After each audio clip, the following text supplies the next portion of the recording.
Private Lender Podcast, episode 86. The Private Lender Podcast quote of the day comes to us from Vince Lombardi, who said, "It is time for us to stand and cheer for the doer, the achiever, the one who recognizes the challenge and does something about it." This is the Private Lender Podcast, the show that shares practical advice and know-how for new and seasoned lenders. From private mortgages on single-family houses to joint ventures on commercial projects and beyond. Discover details about investment vehicles that you won't find at your local bank or online broker. Listen and learn from private lenders and real estate investors, as well as from professionals and entrepreneurs, as they share the details, strategies, and the insight that allows for successful and prosperous lending. Now, get ready to increase your ROI. Here's your host, Keith Baker. One more cup of coffee for the road. One more cup of coffee before I go to the valley below. Your daddy, he's an outlaw and a wanderer by trade. He'll teach you how to pick and choose and how to throw the blade. Hello, everybody, and welcome to the Private Lender Podcast. My name is Keith Baker. I'll be your host today, and you're listening to episode number 86. If you're looking for practical tips and advice on private lending, then you are in the right place. But if you also want to learn from my mistakes so that you can avoid them, then pull up a chair and pour yourself a stiff drink, my friend, because this podcast is created for those of us who are looking to take control of our financial future and passively diversify into real estate-backed investments without banks, Wall Streets, toilets, tenants, or termites. And every now and again, you get a little Bob Dylan quote, or a little quote from here, a little quote from there. So anyhow, my ultimate goal is to create a tribe of lenders, private lenders that is, that act as a bank to active real estate investors. But I also want to go grassroots and change the way we teach our kids about earning money and building wealth. The dynamic, this is the 21st century, the paradigms have shifted, and I'm very excited. And that's why I'm building this tribe of lenders, and I want to thank you for listening and being a part of that today, because when there's blood in the streets, it's the private lenders' capital that's going to keep this place going. Remember that. Mark my words. And boy, do I hope I'm right, because this is out on the internet forever. Anyway, today's episode is going to be a bit of a departure now. It's not for everyone. In fact, it's not even really for private lenders per se. This episode is for the conventional real estate investor, the wholesaler, the rehabber, or the landlord, or really, and not just limited to those, but anyone who's really looking to get some deal flow. This is what this episode's for. And unfortunately, this episode is not for beginners unless you just happen to have a fat bankroll for marketing, a few months of marketing, right out of the gate to prime the system. Nope, this interview is for serious, seasoned, and active real estate investors, those who are looking not just to get leads and to look for deal flow or lead flow, lead gen, but to close as many deals and have it done, basically brought to you on a plate. My new friend Gary Boomershine joins us today to talk about his REIvault system that doesn't just give you a list of leads that you have to go then work, find the sellers or contact, skip trace. No. His company puts appointments with the sellers in your calendar for you. It's a pretty cool service, and Gary explains it best, so let's go ahead and just get to the brass tacks and to the interview with Gary Boomershine. Lender Nation, I have a very special guest today, somebody who has a service or provides a service that I think any real estate investor could use. And if you are a serious investor, you definitely want to listen to what this man has to say. So please welcome to the Private Lender Podcast, Mr. Gary Boomershine. Keith, it's awesome. So happy to be here, and I'm looking forward to being able to interact with you and your audience and deliver some really good value to everybody that follows you. I am very excited because I'll be straight up with you and the audience. At first, when I saw this, I was like, oh, here's a good chance to give someone some exposure, but also bring the value to the podcast, my podcast. But let's go ahead. We were talking offline. You have an affiliation with the Bankers Code. So you know all about lending and everything that I'm talking about, but you also have the REIvault, which is what I want you to talk about today. But before we do that, I do have one off curveball question. With a name like Boomershine, where are your people from? It's interesting. It is actually a Mennonite name, Pennsylvania Dutch. Okay. And I didn't even know until I was like in my 20s about that, because we're the only Boomershine family west of the Mississippi. And my family, my grandfather came out of Minnesota, a little area called Hutchinson. He was like one of 11 kids, the youngest, and it kind of snuck away. His mother said, hey, you're going to stay on the farm, but you should go to California. And so my grandfather came out, total entrepreneur, had a logging company, a gold mining company, started a paper plant in San Francisco. The building is still there. So I come from a long lineage of entrepreneur families. In fact, we had a real estate brokerage in the San Francisco Bay Area, and all of us kids were part of that business. So I was a licensed real estate agent, like 1987. I'm totally dating myself. I know I actually just turned 50. I did that. I paid for college by holding open houses and door knocking and doing listings. And then we had a bunch of rental properties. So painting and hanging doors and all that stuff is my background, and went down the technology path because it was Silicon Valley, and got a computer engineering degree. And then it was years later where finally I'd been so burnt out of traveling and working 90-hour weeks and being on the treadmill, right, of being a technology guy and then an enterprise software sales guy. My wife and I are like, you know what, let's go back into what we know, which is real estate. So 2004, man, it was May 17th, 2004. It was a Napoleon experience for us because we had 2 babies. We had 2 kids, a 2-month-old, by the way. We still had a $700,000 mortgage. My wife had quit her job and I quit to do real estate full time. And I look back, I'm like, man, we were stupid. I mean, incredibly blessed because the first deal ended up making us $181,000.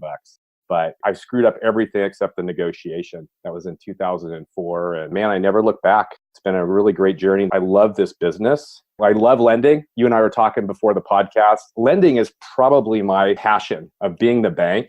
And I started with a guy, George Antone. We started the Bankers Code. We built the largest private lending network in the country.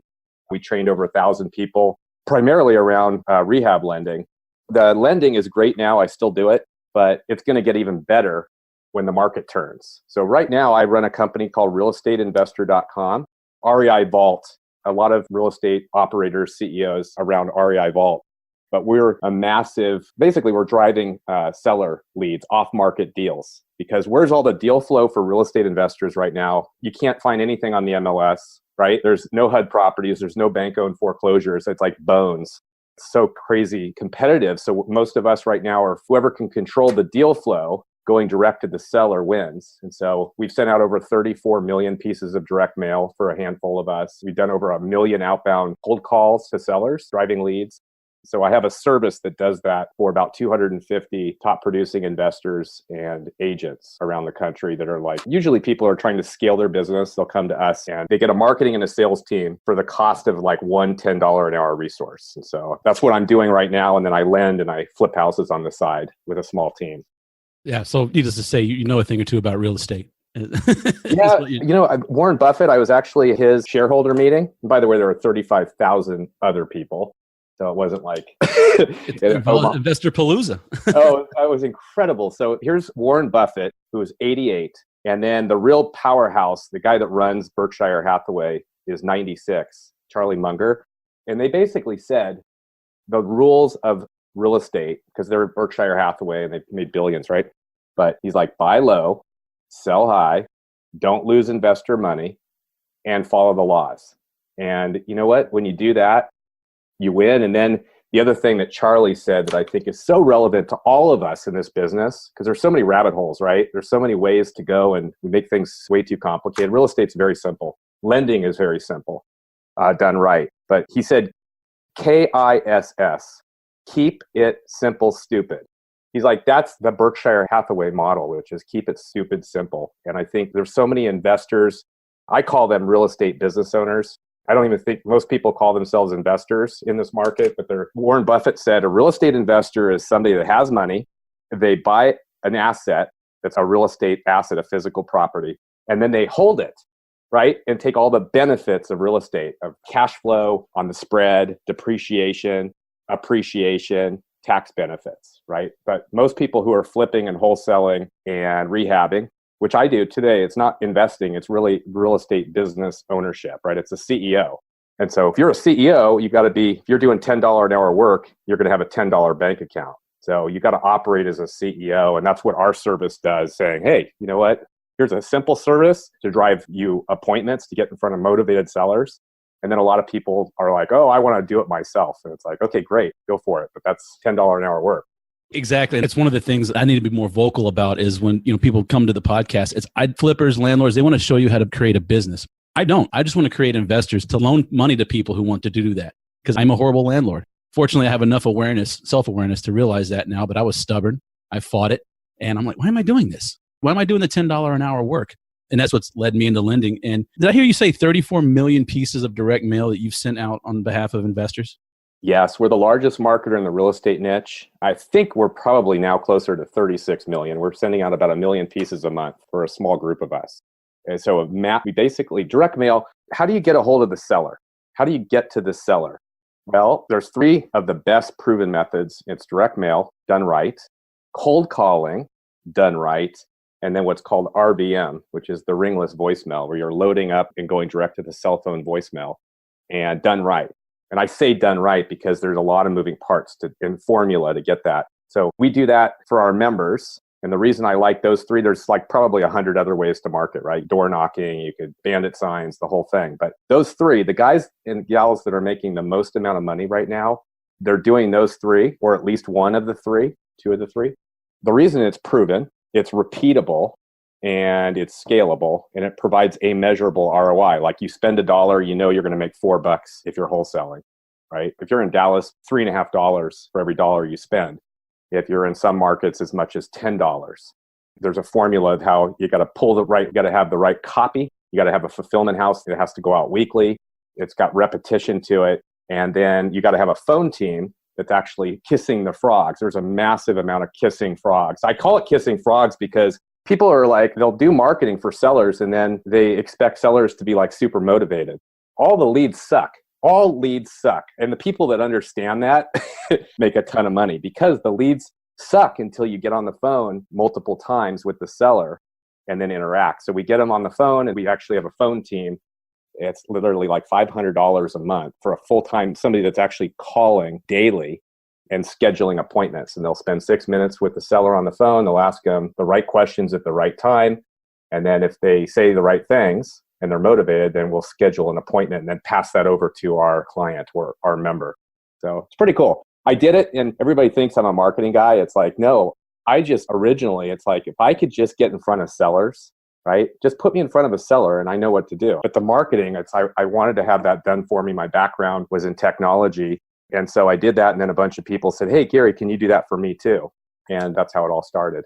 So correct me if I'm wrong, but you basically put all the infrastructure in for lead gen. And so I apply with you, I'm accepted, I pay your team some money, and you give me appointments. 10 days. We turn you up in 7 days. Basically, we're able to drop marketing in 7 days.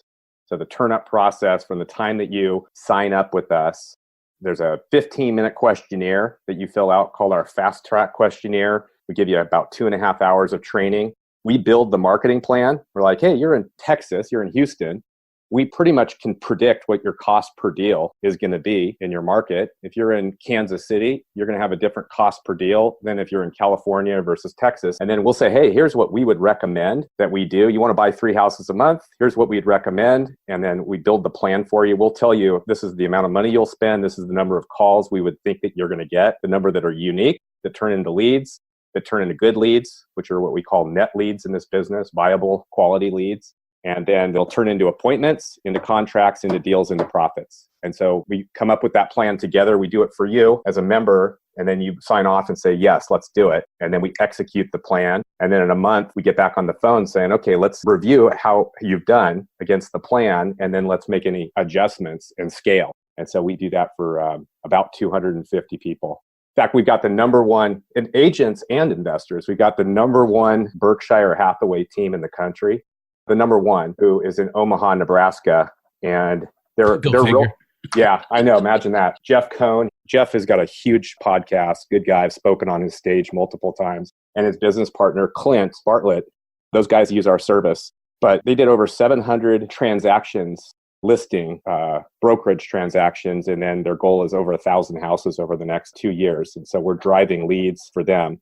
I think we got the number 43 guy at Keller Williams in the country that's using our service. So we got about 20% of our members are real estate agents and about 80% are investors that are business owners that are flipping houses, mostly wholesaling. I could do this for lenders too, by the way. You and I chatted about it. How would it work for lenders? It's like, hey, if you're not working with the broker and you want to find the borrowers, it's called a cash buyer list. And then you basically do the same thing, right? You pull the cash buyer list, you send them a text message, a ringless voicemail, and possibly a letter that, hey, I've got money to lend, looking for a few good people in your market. Do you know of anybody that's looking for a little bit of money? And real estate investors are like, please, right? Absolutely. Yes, you and I will talk more about that offline, and stick around, Lender Nation, because good things are coming. I'll just say that. Yeah, there's a funnel. I will tell everybody, REIvault, you can put this in the show notes, but REIvault.com or REIvault.com/VIP. That's where I would go because I got some free tools on there. But there's a funnel that is really the entire how to drive deal flow for if you're an investor. And Sean Terry, actually, I was part of CG, which is a big mastermind. And there were, 120 of us. But Sean Terry on a napkin we kind of drew the funnel of like, hey, this is 2013. And he drew a funnel of like, okay, there's pulling the list, right? Sending out the right postcards, having the right system like Podio and CallRail and Slide Broadcast, and then the phone team and how it all needed to work from start to finish. And so I basically just got my graphics guy and we kind of drew it up. So if you do all those pieces really well, then you're going to make a lot of money doing this business and finding leads. It just happens that we do it for people if they want, because somebody has to do the work. It's like, I've got a team of over 80 people here in the US and overseas. And it's like you're tapping into the equivalent of a marketing team of 40 for the cost of $10, one $10 an hour resource. We guarantee the lowest cost of the mail because our volumes are so high. And it's been pretty cool. We've got a private community. So behind the scene, all of our members are interacting and sharing what's working. And as the market is turning, it's like people are flipping deals to one another. We got a guy, Clay Manship in Indianapolis. He did over 2.3 million in wholesale flips last year. And over half of that came from us in terms of the deal flow. 1.3 million is what he made off of direct mail, off of the mail that we sent for him. And I see, and people flip deals to him in the group, right? Yeah. So I see a gal, Sarah, she's in Florida, and she finds a seller that's got a property in Ohio, and she'll post it saying, hey, I got this property. Anybody interested in it? It's pretty cool. You bring up a very interesting point, because I wanted to ask you, like, for example, you're in the San Francisco Bay Area, I'm in Houston, two completely different real estate markets. Either way you slice it. What if you're in Denver, New York, or like you said, Omaha? Are you effective in those big markets as well? It all comes down to the cost per deal and then the average profit per deal. And then what the spread is on a return on investment. So let's say you spend $1 and you make $4. That's a 400x return on your marketing dollar. That's phenomenal, by the way. This is the only industry or one of the few industries that makes that kind of return, which is a lot of us love real estate. So the ROI is almost the same across the entire country. It's going to range for a wholesaler. Right now it's going to range from about 3.5 to 1. So you spend $1, make $3.50 to as much as maybe about $10, $1 to 10. If you're flipping, it's going to be double that. If you're full rehabbing, right, full complete renovation, could be 25 to 1. So in the San Francisco Bay Area, you're going to spend probably $7,000 per deal in marketing. But if you're wholesaling, you're going to make 25 to 30 on average, right? Now, if you're in Omaha, Nebraska, actually, Indianapolis, you're going to probably spend like $1,100 a deal, right? And your wholesale flip is going to be around, I know that Clay, I think those guys are like, those $10 to $11. So that's a 10 to 1. So they'll spend a lot less, but they're making a lot less. But the return on investment is about the same. Does that make sense? No, absolutely. Yeah. And when you break it down by that metric, I think you have to keep that in mind, because Houston I would say it's flooded with investors right now, bandit signs and everything else. And people are daisy chaining wholesale leads on Facebook. And that's just in Houston. But I think it's just letting us know where we are in the market cycle. Oh, it totally is. There's massive pressure in almost every market, specifically the ones that are really heavy. Phoenix, most of California, except the Central Valley, Atlanta, Denver, and Dallas, right? Those are the tougher markets. But here's the reality. It's a total numbers game. And this market doesn't allow just order takers anymore. Like 3 years ago, nobody was doing direct mail. Now today, it's a hot market, right? So the people that are they got it all wired. They're good at marketing. They're good on the phone closing sellers, right? So that's called sales. It's traffic conversion or marketing and sales. They're hand in hand. You do those two well and got a 7-figure business, 7 or 8-figure business. If you don't do well, then you're eating at Subway again, right? I call it the Ruth's Chris to Subway. It's like you start at Subway, you're broke, and then you're eating at Ruth's Chris, and then a couple months later, you're back at Subway. Why? Because you have to have consistency. It's a business. You got to run it like a business, which means consistency, right? It's a numbers game. At the end of the day, it's like, hey, I need to spend this much to make this much. And if I spend this much, it's going to bring this number of leads. It's going to turn into this number of deals. And you got to manage that. And typically you'll have a person working for you that does it. Or in this case, your team. I know this is kind of a loaded question because it depends on what market you're in, but back to that cost per lead, what does your ideal client come to the table with a minimum market budget for, let's say, middle of America? Let's leave the coasts out. And so Houston, Dallas, Omaha, that kind of middle of the road budget. What would you think someone would need to be successful? $2,000 to $2,500 a month for at least a couple of months to start and get it working, make money, then scale up. So I got like Javier, we got a guy, he's got a 7-figure business. I have a podcast, I interviewed Javier. He even said he couldn't rub 2 matchsticks together at the beginning of 2017. He had to borrow money from his kid to cover the mortgage or rent. And now he's working 5 markets and crushing it, but he spends like $30,000 a month. He started with, I think, $2,500 a month, started making money, and then came to us and said, hey, what do you do? And it's like, you're making money. It's working, scale up. So he went to 4,000 and 5,000 and 10,000, and now he's at 30,000 a month, but he's got a high 7-figure a year business. So probably 2,000. We got some people that are kind of at a 1,500 a month marketing budget, but most people will usually say, hey, go higher, spend 2,000 to 2,500 to start, and at least for a couple months, because you're going to know one way or the other, is it going to work? I'm blown away. A lot of people will spend money on coaching and courses, right? They'll be cheap on marketing. It's like, you got to have leads in order to make any money in this business. If you're not talking to sellers, you're dead, right? No, absolutely. You're talking to I was the guy at the back of the REIA room for 3 years, didn't talk to anybody, but I thought I was doing something. Then I'm like, okay, I found a plastic company, made some bandit signs, and that didn't really work out. And then this guy needed a private loan, and he's a full-time investor. And I was like, well, wait a minute, why don't we just partner? Why don't I just bring the marketing money and you go close the deals? And so my partner landed. He's like, yeah, sure. And when we sat down and we started, we were going to do postcards. And I was like, okay, well, how much do we need to spend? He's like, well, we need about 1,500 because and I was like, whoa, wait a minute. He's like, no, trust me. We got to do it. So he opened up my wallet a little bit. In the end, I was glad that we did it because you're right, consistency is key. Because by myself, I was at list source. I'd buy a list. I'd send out a few things. And then 3 months later, oh, maybe I should mail to them again. I didn't have that continuity or that repeatability in the business.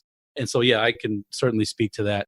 And that's why I like lending so much, because I love real estate and I dabble in the business of real estate, but I'd rather be an investor. I'd rather be more passive. But that doesn't mean that I don't want friends who are extremely active and extremely successful, because I can loan my money to them. They make money. I make money. Everybody wins. And my kids look at me and say, yep, that book, The Richest Man in Babylon, you're right, Dad.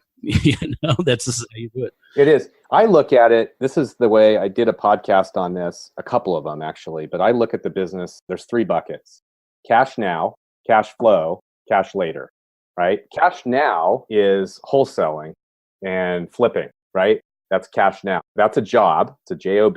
We're not a real estate investor. It's a business, a real estate business operator, CEO. It's a business. I love it. I'm doing it. I think this market is primed for that, right? For cash flow is typically rental income and private lending, right? Cash flows. But you typically have a little bit of money, or you get somebody that has some money and you take a spread, right? You borrow money and take a spread. Almost everything I do, I bring money in, I lend it right back out. And I also have a small fund, mostly family, where they're getting a nice interest rate and then I'm taking a spread on top of it. So I'm doing the work, finding the deal flow. We get 12% interest, paying 6.5.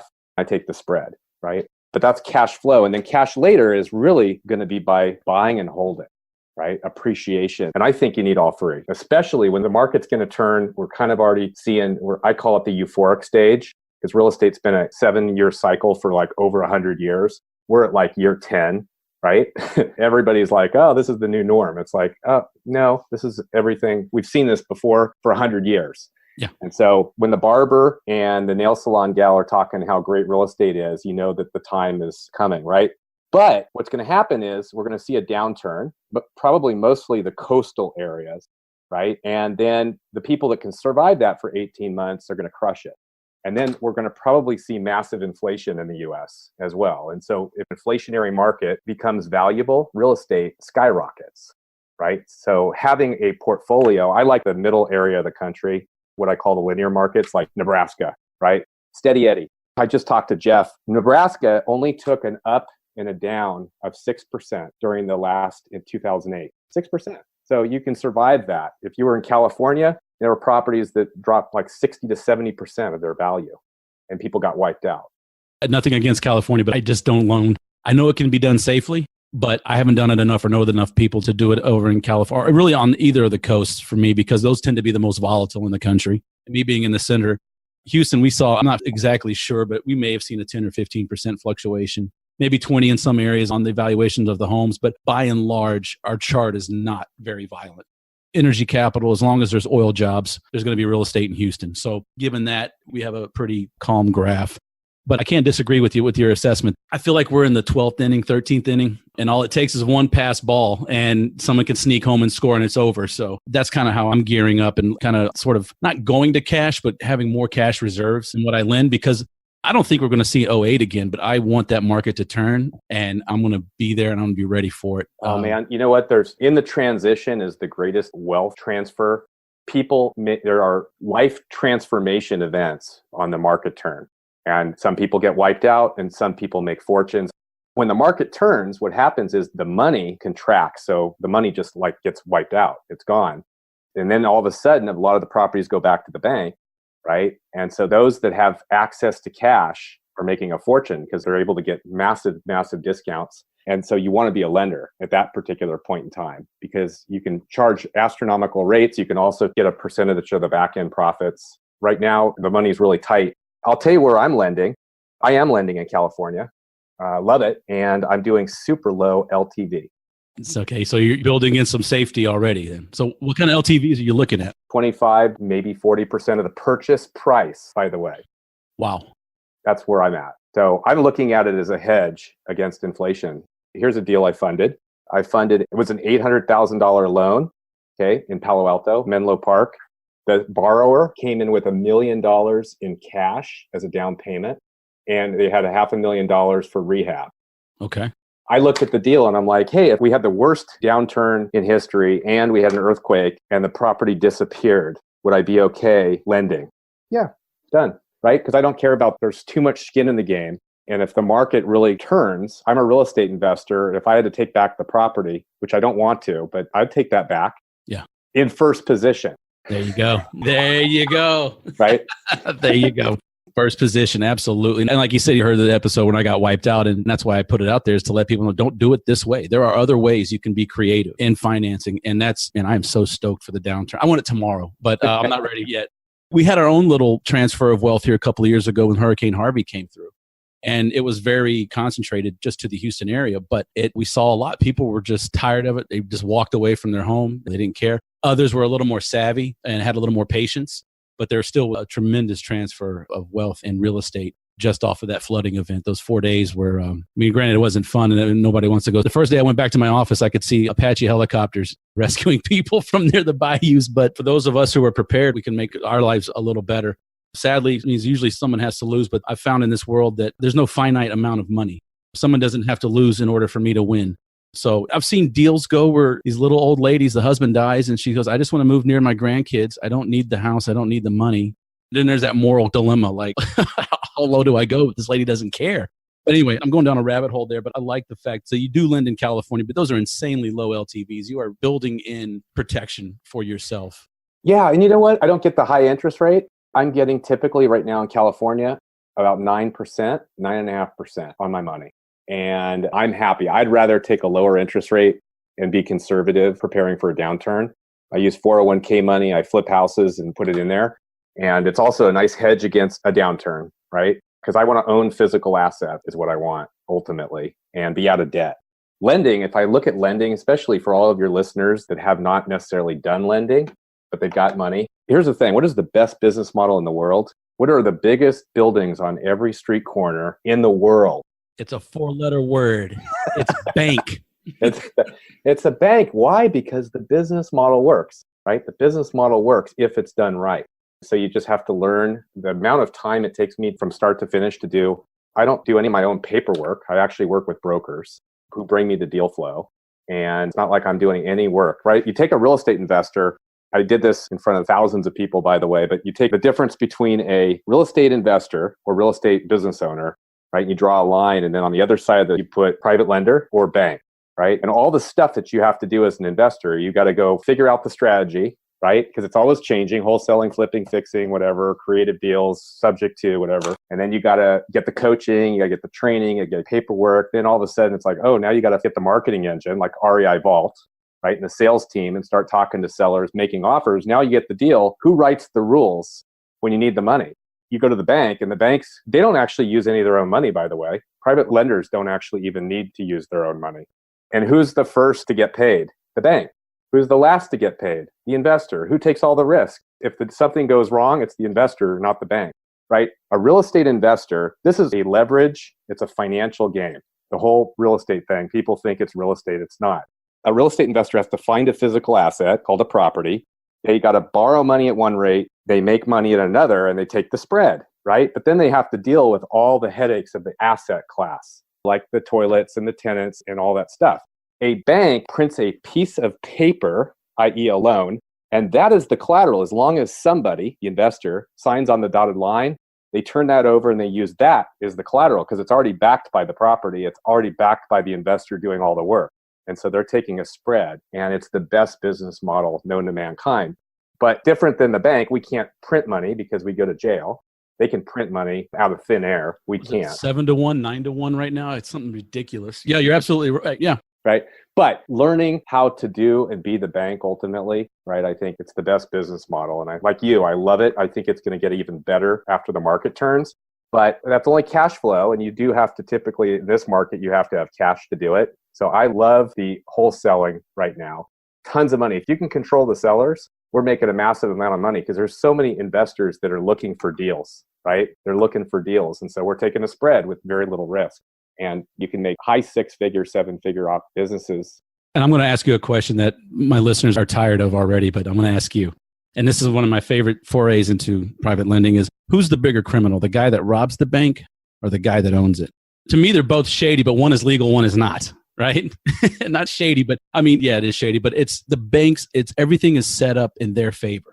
Like you said, the biggest buildings have their name on it. So why not, if someone who has a good job, let's say they're an architect or an accountant or something, and wants to be an investor, not an operator, private lending is the way to go. Preaching to the choir.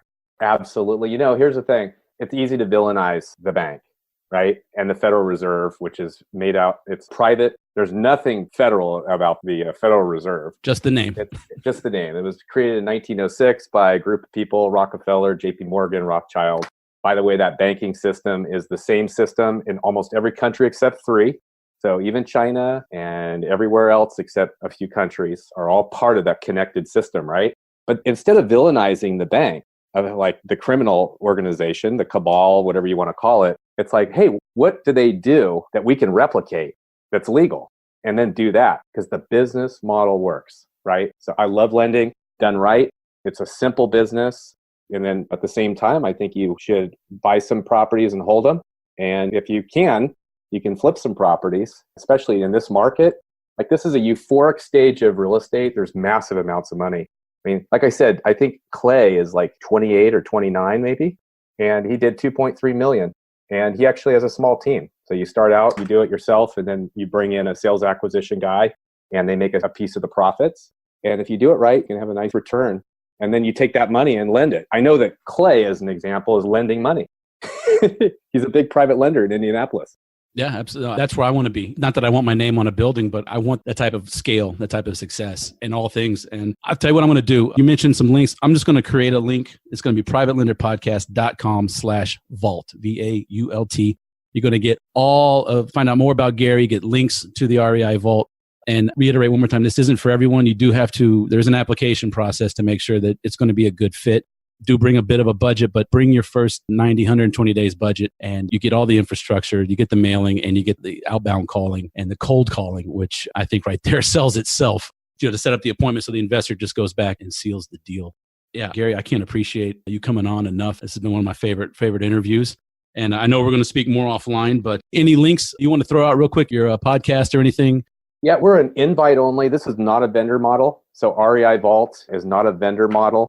Can't hire us. Basically, the reason I say that is that we want to make sure that we're working with the right people, the action takers, the people that have a true business and they're ready to scale it. And so if you go to the link that was just provided, it says, see if I qualify. Some of the markets are taken, by the way. We have semi-exclusivity. there are a number of markets around the country that are already taken by people. So you fill out an application, you tell us a little bit about yourself. We'll get on a live call. It's a real call. It's not a sales call. It's like, hey, we really want to make sure that you really understand what you're getting in and into and what our team looks like. And we're going to be accountable. We're extremely hands-on. And we want to make sure if we're driving really quality leads that we've got somebody on the other end that's going to actually be able to close those leads, because we want a long-term relationship. Our average member has been with us for 27 months. And we started this 2013. And it's an invite-only model. So you want to make sure that you tell, when you talk to Julia or June, you would say that you came from Keith Baker, Private Lender Podcast. And we get a lot of people that will come from Facebook and things like that. They're just not a real good fit. So it's an invite-only model. So definitely tell us that you came from here and love to help. And if not, I have a podcast, realestateinvestor.com, Huddle Podcast. And I'm on Facebook. And I just launched Instagram with, I call it my morning minute of like, after doing this business and being an entrepreneur for so long, it's like, hey, here's my 1 minute of like wisdom of, I call it like my 5-10-3 rule, or repetition, or make it simple. Just keep it simple, stupid, right? Yeah, absolutely. The best systems are the simplest, right? Yeah. I love this industry. It's done a lot for me. And I love to be able to give back to the community as well. Great. Again, thank you. I'm honored to have you on today. Appreciate all the knowledge that you've shared. And I'm glad that you mentioned that exclusivity piece of it. I forgot to mention that, so that, not all markets are going to be open. So that's a great deal right there. You're not going to share leads with anybody. So, all right, Gary, thank you so much. Appreciate it and wish you all the best. Thanks, everybody. And boom, that was Gary Boomershine talking about his REIvault system. You can go to the show notes page at privatelenderpodcast.com. This is episode 86 to get all the links to everything that was mentioned on the show today, to get in touch with Gary to find out more and how the REIvault system might just help you in your business. I want to thank Gary for taking the time to come onto the show today and for sharing his thoughts. And as this show goes live, I am a few weeks away from being interviewed on Gary's podcast, which I'm very much looking forward to. So those links will go and be posted at theprivatelenderpodcast.com in a few weeks. Okay, so that's all I have for now for today. I want to thank you for hanging in there and listening this long. And if you could do me the honor and the favor, please leave an honest rating and review over at iTunes or whatever platform you use to hear this podcast, but especially over at iTunes, because they still are the 800-pound gorilla in the room. And the more ratings and reviews this podcast receives will help put it into the ears of more and more people just like you and me. Those of us who want to take control of our money and our future, our wealth, our legacy on our own terms. Also, you can connect with me on social media. Again, links are at theprivatelenderpodcast.com. And please keep reaching out to me. I really do appreciate the texts, the emails, and the Facebook messengers. Love the feedback that I receive. And so keep it coming. And just want to thank you for your time and consideration and for lending me your ear today. Had to get a bad joke in there somehow. Anyway, so besides health and happiness and self-awareness, I wish you all safe and prosperous private lending. Do the due diligence and go Astros.